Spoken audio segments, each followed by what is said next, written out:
Hello everyone, welcome to our channel. ఇది వచ్చేసి Sunday రోజు వ్లాగ్. ఈవినింగ్ తీసాను. ఈవినింగ్ టు నైట్ వరకు ఎలా ఉంటది అనేది చూపిస్తున్నాను. ఈ రోజు అయితే మేము మార్కెట్ కి వెళ్తున్నాము. ఎవ్రీ సండే మార్కెట్ కి వెళ్ళి కూరగాయలు అయితే తెచ్చుకుంటాను. ఎవ్రీ వీక్ నేనైతే బయటకి అయితే వెళ్ళను. ఎప్పుడో ఒకసారి మంత్లీ వన్స్ అలా ఒక్కసారి మాత్రమే వెళ్తాను. అంటే నాకు బయటకు వెళ్ళాలంటే భయం.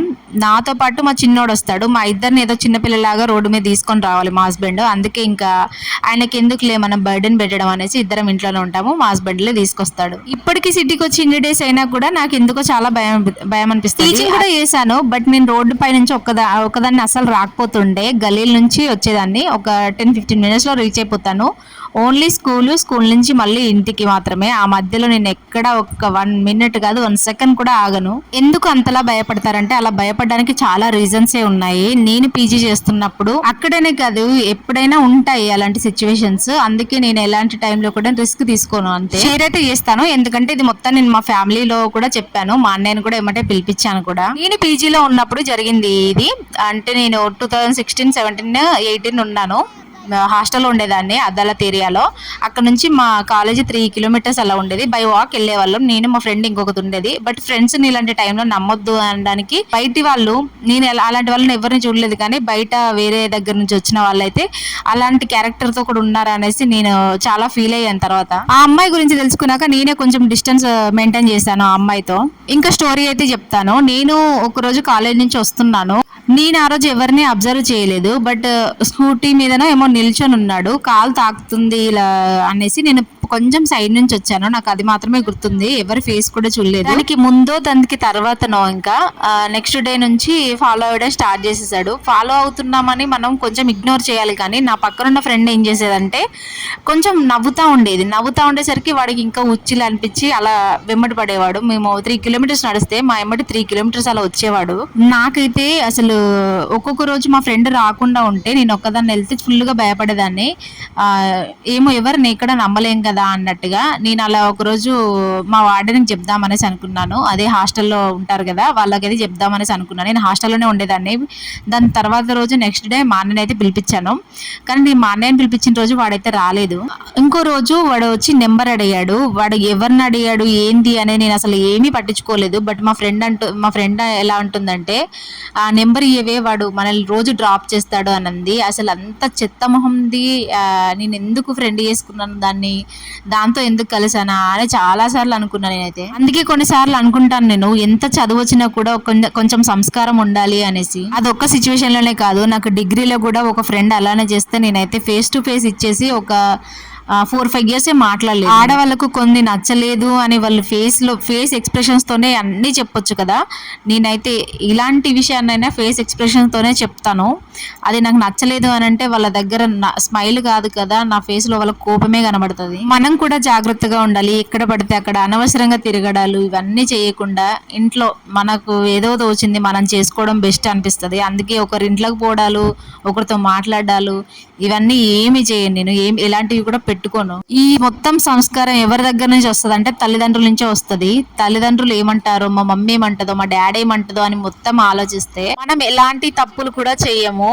ఎలాంటి తప్పు చేసినా కూడా దాన్ని సరిదిద్దుకునే కెపాసిటీ ఇలా ఆలోచించే వాళ్ళకు ఉంటదని నేను అనుకుంటున్నాను. మా మమ్మీ కానీ మా డాడీ కానీ నాకు చిన్నప్పటి నుంచి ఫ్రీడమ్ ఇయ్యలేదని నేను అనను. నేనే ఇంట్లో నుంచి ఎందుకు బయటికి వెళ్ళకపోతుండే, ఇంట్లోనే ఏదో ఒక పనులు చేసుకుంటూ కూర్చుండేదాన్ని.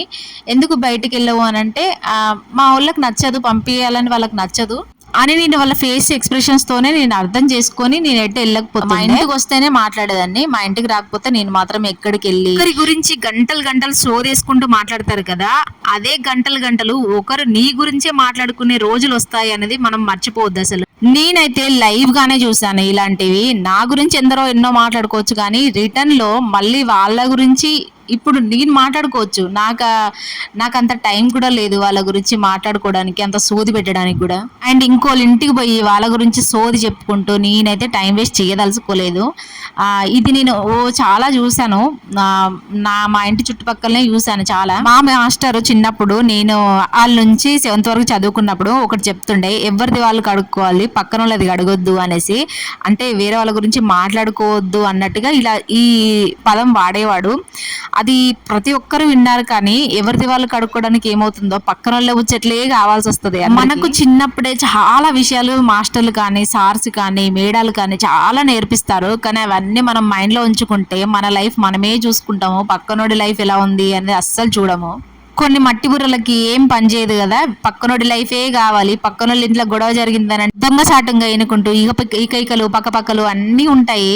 అదే లైఫ్ మళ్ళీ రిటర్న్ లో వాళ్ళకి వస్తే మనం అలా నవ్వుతే వాళ్ళు ఎక్కడ పెట్టుకుంటారు మొహం అసలు. అలాంటి చీప్ క్యారెక్టర్లు కూడా మావి కావు. మేమైతే ఎలాంటిది ఏది చేసినా ఫెయిర్ గానే ఉంటది.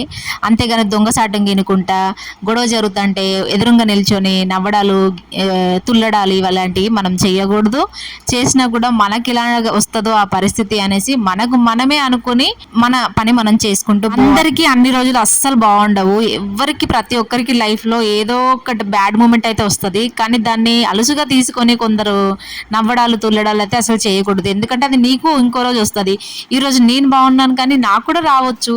కానీ ఎందుకు అలా ఎత్తి పొడిచినట్టుగా మాట్లాడాలి, ఇవన్నీ చేస్తారు అసలు జనాలు. ఇలా ఆలోచించుకుంటే కొంచెం సపోర్ట్ ఇవ్వాలి. కానీ దానికి ఏంది సపోర్ట్ ఇచ్చేది, అది దానికి అట్లనే కావాలే అనేసి అనేవాళ్ళు చాలా మంది. ఏమో ఇంకా అలాంటి వాళ్ళు నా లైఫ్ లో నేనైతే ఇప్పటి వరకు చాలా మందిని చూశాను, చూస్తూనే ఉన్నాను కూడా. ఎవ్వరు ఏమనుకున్నా ఏం చేసినా నా లైఫ్ నాది, నాకు నచ్చినట్టుగానే బతుకుతాను. చేయాలనిపించింది చేస్తాను, నాకు నచ్చిందే చేస్తాను, నచ్చకపోయింది నేను అసలు చెయ్యను. అది ఎంతమంది వద్దని చెప్పినా నాకు నచ్చితే మాత్రం కన్ఫర్మ్ చేస్తాను. నేను ఇవన్నీ షేర్ చేసుకుంటానని అనుకోలేదు. ఏదో సిచ్యువేషన్ నుంచి దేనికో వచ్చింది. ఇలాంటి వాళ్ళు ఎవరైనా ఉంటే అవాయిడ్ చేయండి పూర్తిగా. వీడియో నచ్చితే లైక్ చేయండి.